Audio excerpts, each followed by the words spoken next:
তৃতীয় ধাপে আবারও প্লাবিত হচ্ছে জকিগঞ্জ উপজেলা। সুরমা কুশিয়ারা নদীর পানি বিপদসীমা অতিক্রম করেছে। এ বিষয়ে জানাতে আমাদের সাথে যুক্ত হচ্ছেন নসিমপুর এলাকা থেকে আমাদের প্রতিনিধি আজাদুর রহমান।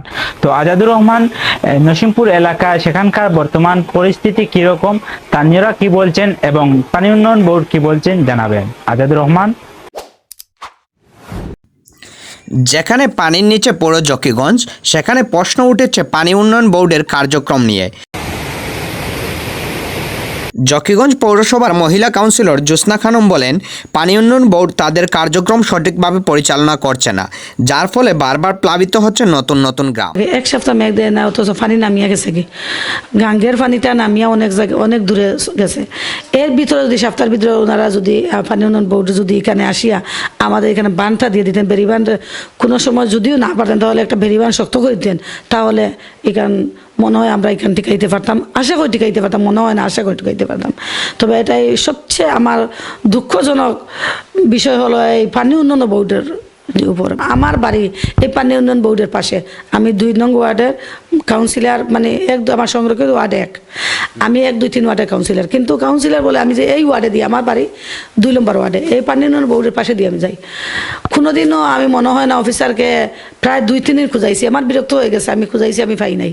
তখন যদি বাইরে গেছেন স্যার, কাউকে বললে বাইরে গেছেন, অথবা তালা ঝুলানো আছে।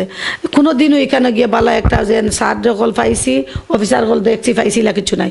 2-1 মানে তাদের অফিসের চতুর্থ শ্রেণীর ফিয়ন ওরা দাঁড়াই দেওয়া, বাই অফিস খুলে না, বলে স্যার এই বাইরে গেছে কোন বাইরেটা এটা আমরা জানি না।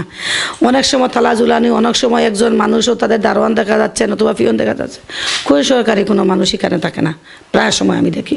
আমি এই পাশে দিয়ে প্রতিবার মানে বেশিরভাগ এই রাস্তা দিয়ে আমি অফিসে যাতায়াত করি, কিন্তু আমার সবচেয়ে বেশিরভাগ হইল পানি উন্নয়ন বোর্ডের অবহেলায় আমাদের এই বাঙ্গনটা এখনও 10-12টা গ্রাম আছে। কেন এখন আজ 1 মাস থাকি পানিবন্দি, 1 মাস থাকি পানিবন্দি, মাত্র একটা সপ্তাহ, 1 মাস 5 দিনে মাত্র 1 সপ্তাহ শুকাইছে।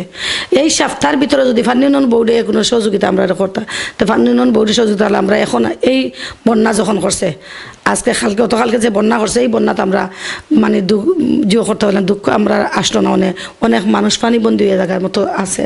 এদিকে পানি উন্নয়ন বোর্ড জকিগঞ্জের উপসহকারী প্রকৌশলী মাহফুজুর রহমান ভূঁইয়া বলেছেন, তাদের জনবল 17 জনের জায়গায় আছে মাত্র 3 জন, যার ফলে সঠিকভাবে কাজ পরিচালনা করতে পারছে না। উন্নয়ন বোর্ডে এই যে টানা 1 মাসের মধ্যে 3 বার বন্যা হয়েছে, তো অনেক জায়গায় অনেকেই প্রশ্ন তুলছে যে পানি উন্নয়ন বোর্ড আসলে বর্তমানে কি করছে বা কি পদক্ষেপ নিয়ে রাখছে। ধন্যবাদ আপনাকে এবং আপনার মাধ্যমে আপনার চ্যানেলকে।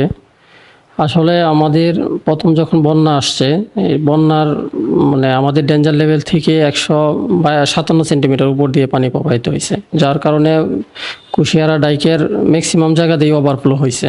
কারণ কুশিয়ারা ডাইক বর্তমানে এক্সিস্টিং আছে 17, 16, 80 এরকম।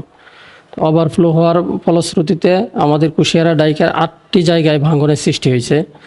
ভাঙনের পরপরই আমরা এই জায়গাগুলা ইমার্জেন্সি ঘোষণার মাধ্যমে ঠিকাদার নিয়োগ করছি। তো ঠিকাদার প্রত্যেকটা স্পটেই আপনি হয়তো জানিয়ে থাকবেন যে রারাই, তারপরে আপনার সবরিয়া, তারপরে নরসিংপুর, তারপরে আপনার লক্ষ্মীবাজার, গদাধর, সবগুলো স্পটেই কিন্তু কাজ চলমান আছে, এখনও কাজ চলমান ছিল। তো বেশি দিন আসলে ডিউরেশন না পাওয়ার কারণে আবার পানি চলে আসার ফলশ্রুতিতে ওই স্পটগুলো আবার কিছুটা ক্ষয়ক্ষতি হয়েছে। তো পানি কমার সাথে সাথে আমরা ওই স্পটগুলো আবার ওই ঠিকাদারের মাধ্যমে এটা মেরামত করায় নিব।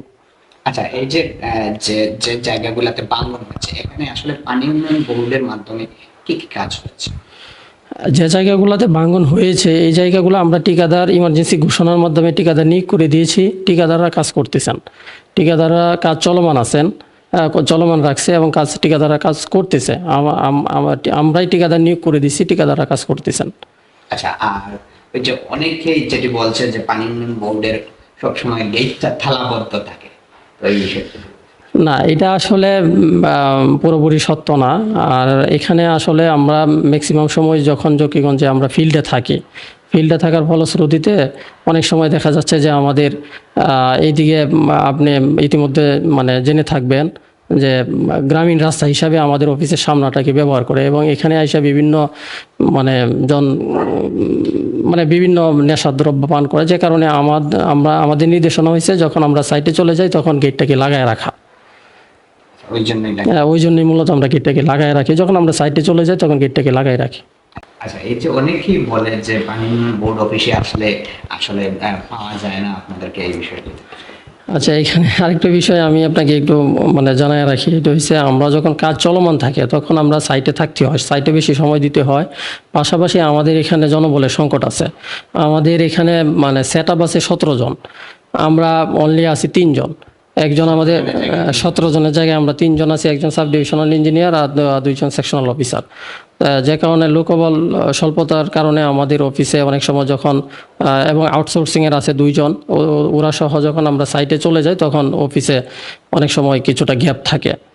ফ্ল্যাট নিয়ে যদি কিছু বলেন। আচ্ছা, প্রথম কথা হয়েছে ফ্ল্যাটটা তো আসলে প্রকৃতি সৃষ্ট একটা বিষয়, এখানে আসলে মানুষজনের হস্তক্ষেপ নাই। এটা যেটা আমরা করতে পারি ওইটাকে হয়তো কিছুটা নিয়ন্ত্রণ করতে পারি।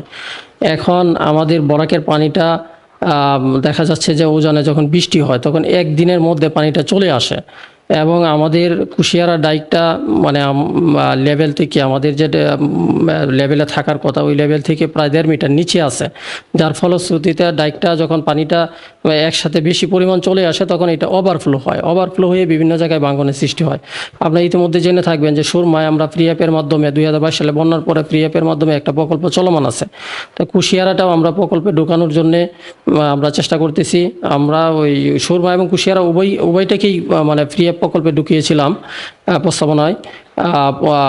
এডিবির অর্থায়নে এটা হচ্ছে, এডিবির লোকজন সরজমিনে পরিদর্শন করে